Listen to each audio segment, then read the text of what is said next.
조상 때부터 내려왔던 땅이 100평이 있다. 그러면 지상으로 800평까지 지을 수가 있어요. 지하파다가 유물 같은 게 나오기도 하거든요.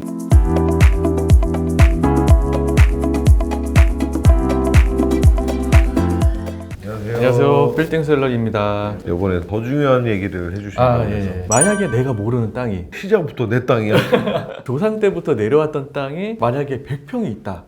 막 얘기하고 100평이야. 서울에 100평이 있다. 그 100평이 어디 지역에 어떤 용도 지역에 있었으면 좋을지에 대해서 저번 번에 얘기하셨던 예, 그 용도에 대해서 토지 용도에 대해서 얘기를 드리려고 합니다. 주거보단 상업이 비싸다고 하셨죠? 상업 지역이 상업 지역이. 지금 서울 기준으로 했을 때 100평이 있으면 일반 상업 지역일 때는 800%까지 지을 수가 있어요. 지하층을 제외한 용적률은 지하층은 들어가지가 않아요. 만약에 내 땅에 100평이 있다 그러면 지상으로 800평까지 지을 수가 있어요. 건폐율이라는 걸 혹시 아시나요? 네, 조금 알고 있어요. 건폐율은 내 땅이 100평이다.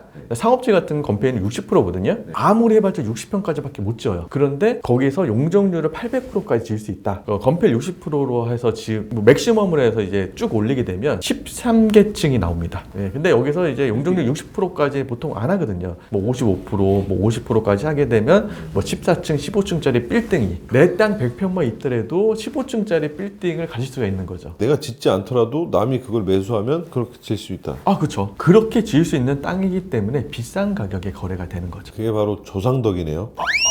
예, 그렇죠. 만약에 이 땅이 상업지면 가장 활용도가 높은 거죠. 지금 현재 서울에서 가장 많은 상업지가 일반 상업지역이에요. 일반 상업지 기준으로 했을 때 건폐율 60%에 용적률 800%가 나오는 거죠.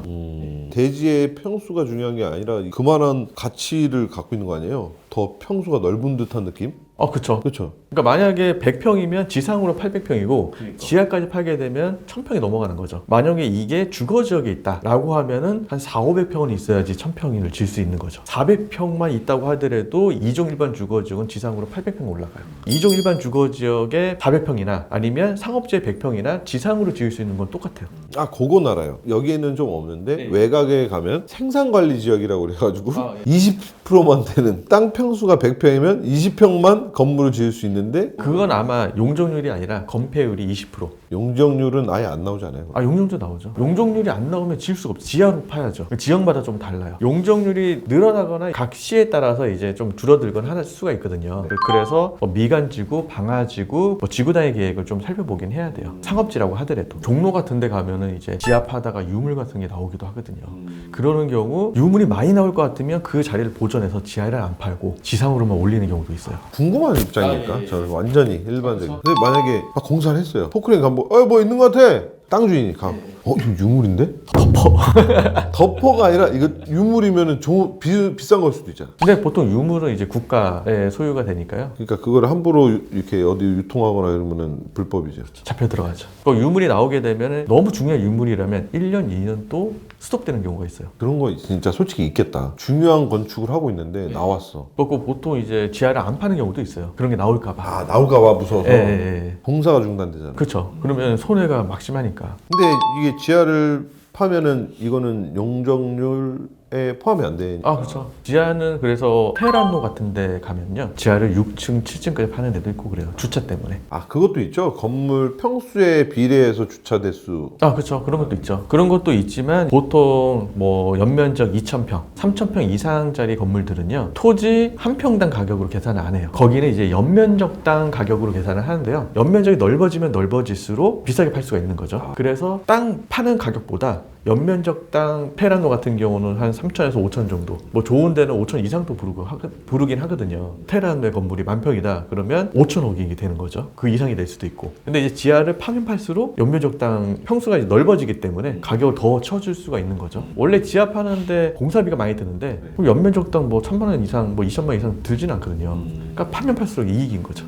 벙커 주택 짓는다고 막 하기도 하고 땅을 파서 주차 공간 만든다고 하기도 하는데 포기하고 그냥 위로만. 그렇죠. 그런 경우도 있죠. 왜냐면 지하 같은 경우는 임대 놓기도 좀 애매하고 뭐 주차 말고는 솔직히 뭐 창고 만드는 거 말고는 특별히 없으니까요, 대부분. 그리고 혹시 노선 상업 지역이라고 아시나요? 처음 들어봐요, 그거는. 노선 상업 지역이라고 하는 거는요. 대로변에 띠 형태로 해서 상업 지역이 형성돼 있어요.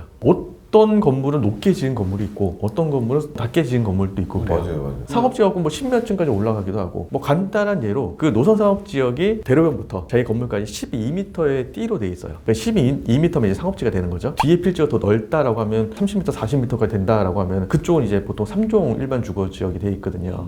12m만 상업지고 나머지는 3종 일반 주거지역이 돼요. 제가 이 일을 하기 전에는 박천호 빌딩 아시죠? 뭐 여기 근처에 있긴 한데 박천호 빌딩이 앞동은 13층이에요. 뒷동은 4층이에요. 거기가 노선상업지 용적을 받아갖고 앞에는 높게 짓고 뒷땅은 낮게 지었어요. 제가 뭐 2006년도 시작할 당시만 하더라도 불합리하다라고 해서 만약에 상업지가 한 평이라 더 크다라고 하면 전체를 상업지로 주고 한 평이라도 3종 일반 주거지역이 더 크다라고 하면 전체를 3종 일반 주거지역으로 줬어요. 그러다 보니까 폐해가 생긴 게 땅을 자르기 시작했어요. 한 평이라도 3종을 더 적게 만들려고 상업지를 한 평이라도 더 많이 만들려고 땅을 잘라요. 뭐 재산 분할을 해갖고 뭐 신청하든 경매를 하든 뭐 해서 땅을 자르고 나서 자른 부분은 뭐 버리더라도 나머지 부분 다른 부분이 이제 상업지가 되는 거죠. 더 높게 올릴 수 있으니까. 이거네요. 그럼 만약에 100평짜리인데 40평이 상업지역이고 60%가 3종인데 60%가 3종이 더 범위가 크니까 지분을 쪼개서 팔아. 그러면은 3종이 적어지니까 다 상업지가 된다. 이걸 네. 뭐냐면 머리를 쓴 거구나. 공유물 분할을 해요. 재판을 간다든지 뭐 소송을 걸어서 만약에 3종이 50평이고 상업지가 만약에 40평이다 라고 하면 한 10평 정도, 11평 정도만 자르는 거죠. 어차피 지금 법 바뀌었기 때문에 지금은 가중평균을 내요. 그러니까 그때 당시만 해도 그건 위법은 아니었던 거예요. 그렇죠. 그걸 이제 법을 피해가는 거죠. 그래서 대부분 노선상업지역 있는 건물들이 다 높게 올라왔어요. 그 당시에는. 그런 거를 이제 편법을 써서. 근데 지금은 가중평균을 해요. 만약에 3종이 100평이고 노선상업지가 100평이다 라고 하면 뭐 두 개 평수가 다 똑같다 라고 하면 가중평균에서 525%가 용적률을 적용받게 되는 거죠. 3종 몇 프로, 상업지 몇 프로 해서 이제 합쳐서 평균에서 용적률을 계산을 하는 거죠. 요새는 이제 조금 더 합리적으로 되는 거죠. 이제 예전처럼 이런 것 때문에 공유를 분할을 안 해야 되고 그냥 있는 땅 12m변만 이제 상업지로 되고 나머지 3종은 3종대로 해서 이제 가중평균하고 지금은 만약에 박천호 씨가 새롭게 건물을 짓는다면 지금 13층, 4층짜리로 이렇게 안 짓죠. 가중평균한 건물로 이제 짓게 되는 거죠. 중1 근유라고 외웠어요. 뭐 서울시도 이제 용적률 건폐율이 다르고요.